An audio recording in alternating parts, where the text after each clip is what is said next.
ГСП онлайн. Городские новости сейчас. В Ухте отметили День нефтяной и газовой промышленности. Праздник длился аж 2 дня. Вечерняя программа 4 сентября началась с выступлений наших родных коллективов.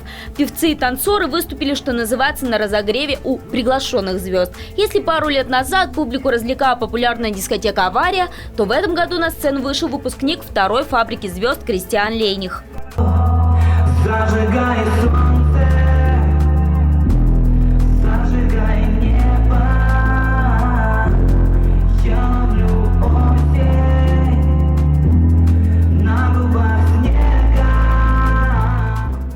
Да, дни былой славы этого артиста остались в нулевых. Он сам говорит об этом без ложной скромности, зато наш. Кристиан Лейних родился в Ухте на улице Оплеснина и учился в 3-й школе. До концерта певец даже успел прогуляться по городу детством. Конечно, я одел капюшон, чтобы никто не видел вообще. Мне так просто, я понимаю, что меня уже никто не узнает, но мне так спокойнее.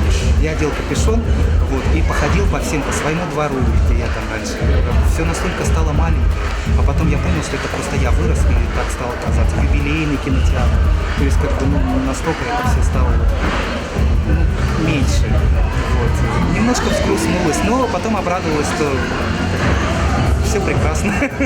Наверное, поэтому между артистами и зрителем установился такой контакт. Танцевать и подпевать ухтинцам не помешал даже дождь. Правда, немного огорчил тот факт, что отменили традиционный салют. Кризис, сами понимаете. Честь закончить праздник досталась участникам телевизионного проекта «Голос».